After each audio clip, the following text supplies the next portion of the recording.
অতঃপর তুমি তোমার সৃষ্টিকর্তার কোন সৃষ্টিকে অস্বীকার করবে? হ্যাঁ, কোনো সৃষ্টির অস্বীকার করার ক্ষমতা আমাদের নাই, সাহসও নাই। আল্লাহ আমাদেরকে রিজিক দিয়েছেন, যখন যেমন আমরা তখন সেটাকেই শুকরিয়া আলহামদুলিল্লাহ বলে খাবো। তো আমি জেসমিন বলছি খুলনা থেকে। আপনারা দেখছেন জেসমিন ক্যাফে অ্যান্ড ব্লগস।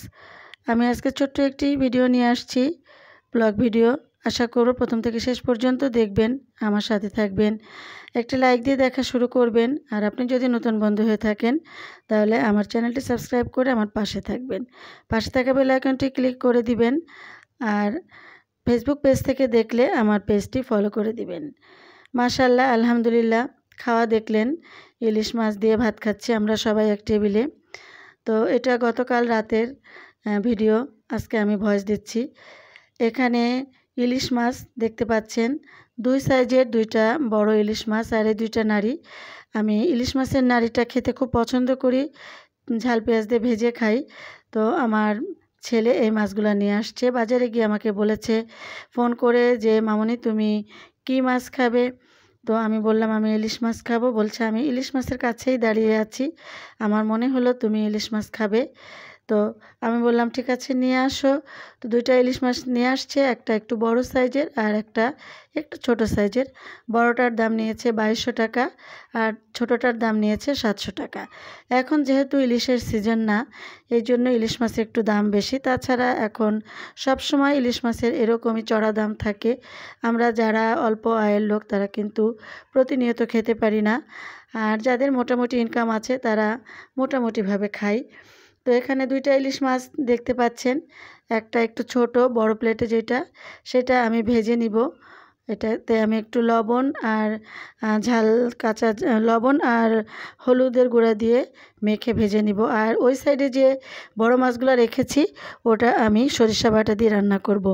আমার ছেলে ইলিশ মাছ নিয়ে এসে বলেছে আম্মু আজকে আমাদের ইলিশ ডে। তো ইলিশ ডে কীভাবে? আজকে ইলিশ মাছের লেজা ভর্তা করবা, ইলিশ মাছ ভাজি করবা, ডিম ভাজি করবা, ইলিশ মাছের মাথা ভাজি করবা, আর বড় ইলিশ মাছ সরিষা বাটা দিয়ে রান্না করবা, একদম মাওয়া ঘাটের মতো সরিষার তেল দিয়ে। সরিষার তেল দিয়ে আমি এটা করেছি, দেখতেই পাচ্ছেন, দেখতে থাকেন, আশা করব ভালো লাগবে। এখনও যদি কেউ লাইক দিয়ে না থাকেন প্লিজ প্লিজ একটা লাইক দিয়ে দিবেন।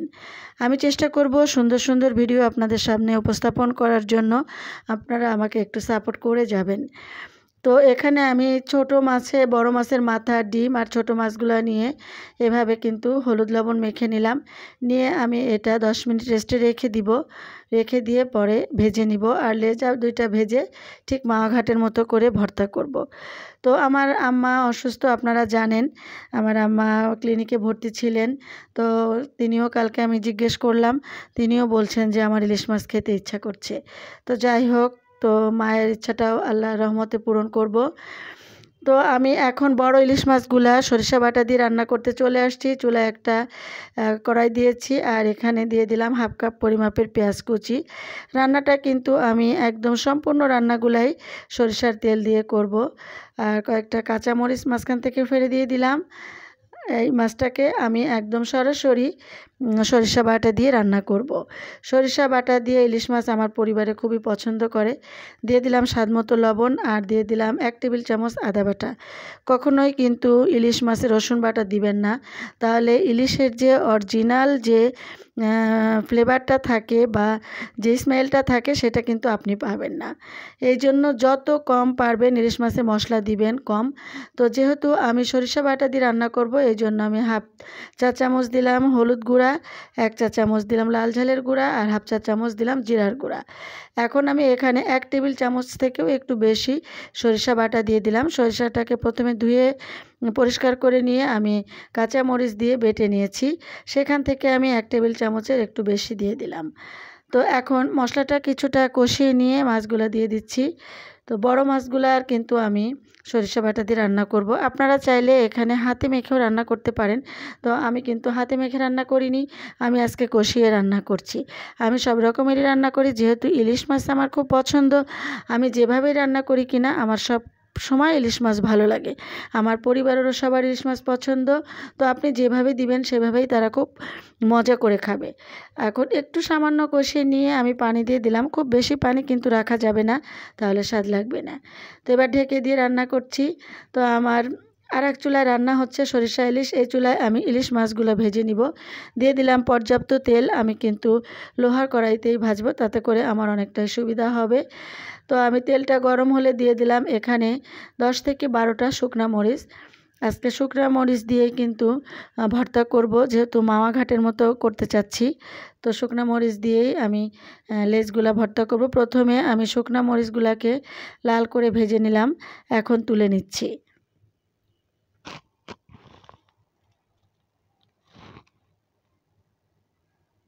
তো ঝালগুলা কিন্তু একদম দেখেন খুব সুন্দর করে আমি ভেজে নিয়েছি, ঝালগুলা তুলে নিয়েছি। এখন এই তেলে আমি ইলিশ মাছের লেজ দুইটাকে ভেজে নেব। তো লেজ দুইটা কিন্তু খুব কড়া করে ভাজা যাবে না, তাহলে ভর্তা একটু ভালো লাগবে না। একটু হালকা করে ভাজতে হবে, যাতে করে লেজের কাঁটাগুলা বেছে ফেলে দেওয়া যায় আর ভর্তাটাও জুসি হয়। তো আমি এরকমভাবেই হালকা করে লেজা দুইটা ভেজে নিলাম। আমার লেজা দুইটা ভাজা হয়ে গিয়েছে, এখন আমি তুলে নিচ্ছি।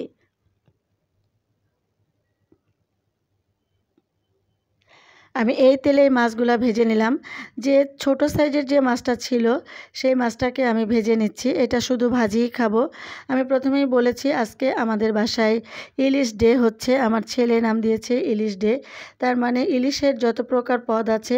তো ও খাবার টেবিলে বসে কিন্তু আরও একটা কথা বলেছে যে আম্মু, কচি চাল কুমড়া দিয়ে যে তুমি ইলিশ মাছের পাতলা ঝোলটা করো সেটা কিন্তু বাদ রয়ে গেল। তো আমি বলেছি ইনশাআল্লাহ তুমি পরবর্তীতে আমি তোমাকে খাওয়াবো। তো আমার এই মাছগুলা কিন্তু ভাজা হয়ে গেছে। উল্টে পাল্টে আমি একটু লাল করে ভেজে নিয়েছি, তবে এমন করে ভাজিনি যাতে করে ওর ভিতরের জুসিনেসটা চলে যায়। ভিতরে মাছগুলা কিন্তু একটু নরম নরম আছে, উপরে কিন্তু ভেজে নিয়েছি। এক এক করে মাছের মাথাগুলাও আমি ভেজে নিচ্ছি, আর মাছের ডিমটাও ভেজে নিব। আমি আশা করব আমার আজকের ভিডিও আপনাদের কাছে খুব ভালো লেগেছে। আর ভালো লাগলে আমার পাশে থাকবেন, এভাবে আমাকে সাপোর্ট করে যাবেন। আমিও আপনাদের পাশে থাকব ইনশাআল্লাহ। আমার মাছগুলো ভাজা হয়ে গিয়েছে, এখন আমি পেঁয়াজ ভেজে নিচ্ছি। মাছের উপরে দিব, আমি পেঁয়াজটাকে একটু লাল করে ভেজে নিব। ফাঁকে একটা কথা বলে রাখছি, যদি কেউ আমাকে বন্ধু করেন অবশ্যই আমার ভিডিওতে এসে ভিডিও রিলেটেড কমেন্ট করবেন, কোনো প্রকার অন্যরকম কমেন্ট করবেন না। আর কমিউনিটিতে একটা লেটার রেখে যাবেন, আমি সময় মতো চলে যাব ইনশাআল্লাহ। তো এখানে আমি সরিষা ইলিশটা দেখিয়ে দিলাম, আর এই যে লেজাটা ভর্তা করেছি, আর মাছ ভাজি করে উপরে পেঁয়াজ আর সেই শুকনা ঝাল দিয়ে দিয়েছি, আর গরম ভাত আছে। তো এত কিছু তো আমি দেখাতে পারি নাই, যেহেতু লেজা ভর্তাটা আপনাদেরকে দেখানো হয় নাই। কাঁটাগুলো বেছে নিয়ে ঝাল পেঁয়াজ ডলে নিয়ে কাঁচা ঝাল আর সরিষার তেল দিয়ে মেখে নিয়েছি। আমার কাছে ধনিয়া পাতা ছিল না, আমি দিতে পারিনি। আপনাদের কাছে থাকলে আপনারা কিন্তু অবশ্যই দিবেন। আর এখানে যেহেতু এখন আমের সিজন, কাঁঠালের সিজন, এই জন্য আমার ছেলে বলল যে মামনি আমি 2-3টা আম ছিলে নিচ্ছি টেবিলে, এখন আমরা টেবিলে খাবো। তো মাশাআল্লাহ সবাই খাওয়া শুরু করে দিয়েছে। আমার পরিবারের জন্য দোয়া করবেন। কেমন লাগলো আমাদের ইলিশ ডে জানাবেন সবাই। মাঝে মাঝে আপনারাও এরকম ইলিশ ডে করবেন। একটু বিনোদন তো থাকতেই হবে জীবনে, সব সময় চিন্তা ভাবনা নিয়ে থাকলে হবে না, একটু বিনোদনও থাকতে হবে। তো আমি আশা করব আপনাদেরকে কিছুটা হলেও আমি বিনোদন দিতে পেরেছি। তো এভাবে আমার পাশে থেকে যাবেন, আমাকে সাপোর্ট করবেন, আমিও আপনাদের পাশে আছি। আজকে বিদায় নিব, এখন খাওয়া দাওয়া করব। সাধ্য থাকলে আপনাদেরকেও ইচ্ছা আছে, কিন্তু স্বাদ আছে, সাধ্য নাই। যাই হোক, আজকের মতো বিদায় নিচ্ছি। সবাই ভালো থাকবেন, অনেক অনেক দোয়া করছি, আমার জন্য দোয়া করবেন। আল্লাহ হাফেজ।